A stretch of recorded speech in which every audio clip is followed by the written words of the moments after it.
Supreme কোর্টে ধাক্কা কমিশনে রাজ্যের দাবিতেই মান্যতা। লজিক্যাল ডিসক্রিপেন্সি লিস্ট প্রকাশের নির্দেশ। ওয়ার্ড ও পঞ্চায়েত এলাকার অফিসেই নথি জমা। প্রাপ্তি স্বীকার করতে হবে কমিশনকে।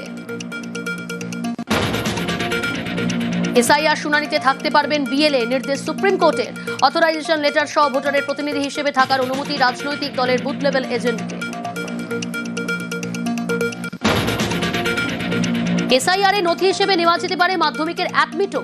তৃণমূলের আইনজীবী সওয়ালের পরই পর্যবেক্ষণ সুপ্রিম কোর্টের। অ্যাডমিট কার্ড কেন বৈধ নয়, প্রশ্ন কমিশনকে।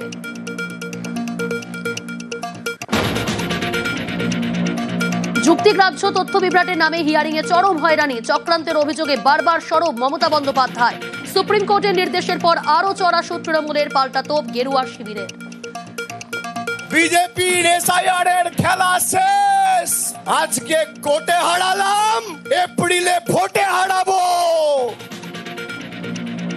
খেলা তো হবে এপ্রিলে, দেখা যাবে কে খেলবে। 58 লক্ষ বাদ গেছে, তো হিয়ারিং তো এখনো শেষ হয়নি, কমপ্লেন নেওয়া হচ্ছে এখনো।